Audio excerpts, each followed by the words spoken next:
All right, everyone. Welcome to this daily Sidereal Astrology forecast for October 10th, 2017. And this video is for Sidereal. If you are new to the channel and you don't know what Sidereal Astrology is, be sure to check out the link down below. We're using the actual size of the constellations here, so you will notice the signs are different. All right, so today, everyone, we're in a bit of, it's a challenging week. You know, there's a lot of squares taking place this week, and we're kind of in between two of them. Yesterday, we just had the Sun and Mercury squaring up to Pluto, which is maybe a bit of that tense energy, frustration, really testing our attachments to things. And so today, we're likely leveling up with that, developing that a bit since it's easing up.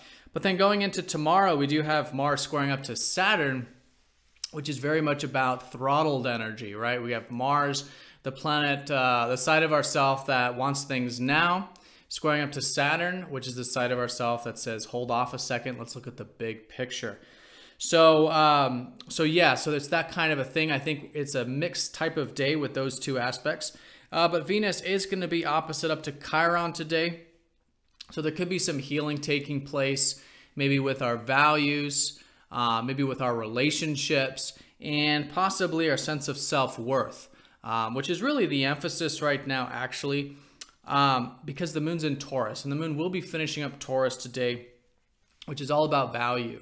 And Taurus is specifically the material value. So getting in touch with the material world, I think, is good. The moon actually does like to be in Taurus.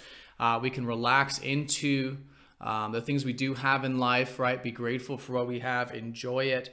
And that can help us feel nice and emotionally stable because, again, the moon's in good placement while all this is going on. Good emotional stability as we are integrating these collectively challenging aspects. All right, so let's go and look at all of this here in more detail.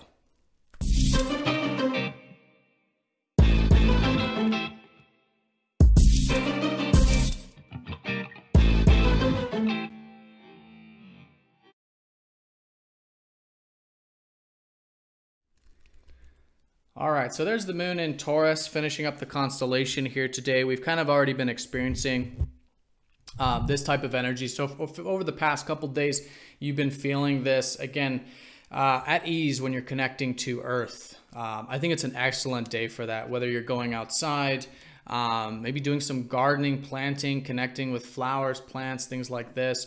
Even too, you know, food can be good, enjoying a good meal with Taurus.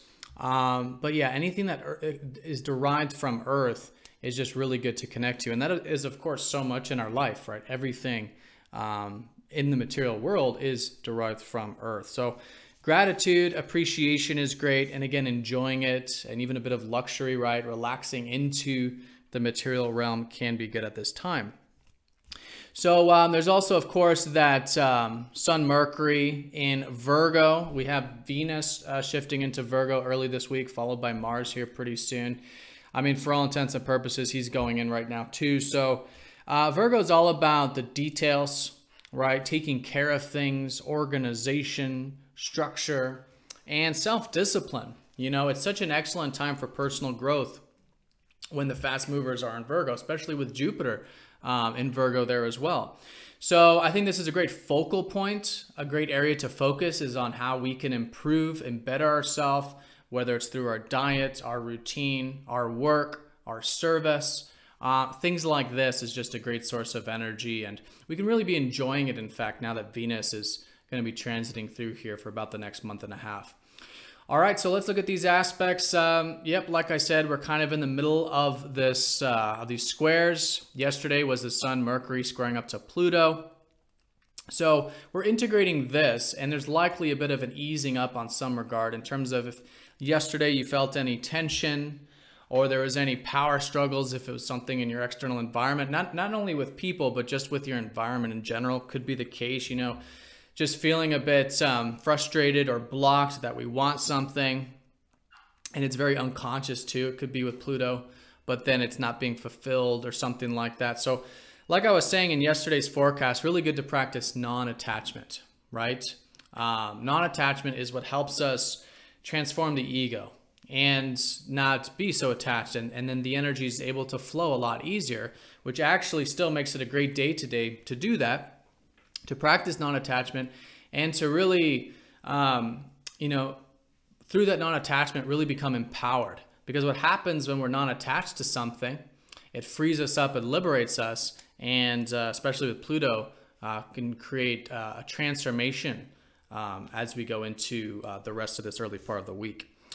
So that's that side of it. And then as we get into tomorrow, there is this Mars squaring up to Saturn. We'll likely start to feel it's very close in orb here today.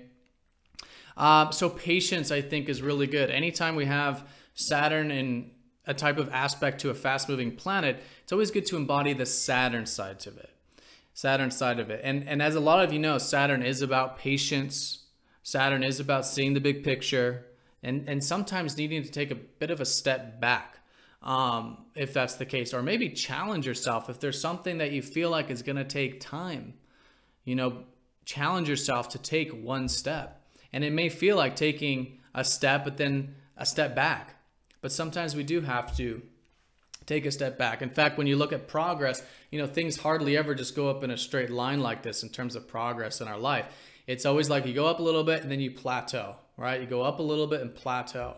Or sometimes you'll go up and come down a little bit. You know, it's like that. So it's that kind of energy. I think mostly tomorrow we'll be feeling more of that. But again, there's a constructive way of working with it. And I think embodying Saturn here, being willing to see the big picture, being willing to be patient, right? And really assume responsibility. The responsible approach is just fantastic pretty much throughout this whole work week here. All right, so along with that, Venus is opposite up to Chiron. Usually Chiron aspects we don't feel that personally, but there could be some healing perhaps taking place in our relationships today, or with the things we value or enjoy.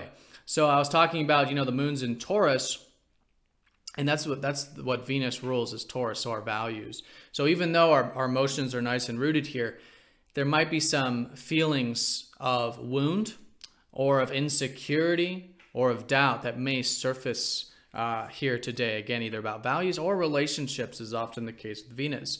So anything you can do to heal, really accept any wounds if they do arise today is fantastic. It can be very rejuvenating as a result. Again, specifically if they're pertaining to values or our relationships. And knowing that Chiron is an internal process, right? Chiron doesn't necessarily represent the objective reality, how things actually are.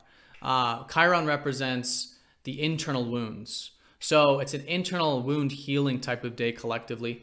And if you're aware of that, and if you practice that acceptance, you know, and awareness and acceptance, right? Becoming aware of it first, then accepting it, can be a very healing day, very rejuvenating, again, with values and relationships. So I think that's the secondary sort of energy. And then tertiary, third in sequence here, I would say, is these lunar aspects we've got. As you can see, there's a lot of lunar aspects, and basically what you're looking at here is a grand cross with some other easy aspects, which I'll talk about. So these red ones here are a grand cross. We've got the moon squaring Mars opposite Saturn. So again, activating what I was talking about in terms of what we're going to be feeling going into tomorrow with that patience, that step back perhaps. So that's being activated with our emotions today with the moon. And then also too, of course, since Venus is close to Mars, there is that square to Venus, who again is opposite up to Chiron. So what this is suggesting is that the moon is activating these things that I've just discussed. So there could be an emotional involvement, and there could be, like, you know, this, again, needing to sort of work on it and develop it in an everyday sort of sense with the moon, okay? So again, I think just being aware of what I was discussing, connecting to our feelings, and again, Taurus is the key here. So, you know, being grateful for what we have, relaxing into what we have, can be a great way of working with this grand cross. All right, but it's not all challenging with the lunar aspects. The moon is going to be trending up to Mercury the first half, so it could be a good day for communication, open lines of communication, correspondence, reading, writing, things like that. And then in the evening time, there could be a bit of big picture perspective, maybe feeling a bit free. The moon's going to be sextiling Uranus. and trining up to Jupiter, which are both about freedom in different ways, but generally with Uranus, freedom of maybe just feeling like we can be ourselves, mix up the routine, try something different. And with Jupiter, see the big picture. And when we're looking at the big picture, right, we're not so concentrated in the details. It feels a lot freer. So it's that kind of thing. All right, so hope you guys have a great day. Thank you for watching. If you have any questions, please feel free to let me know. And I'll see you all tomorrow for the daily forecast. Take care.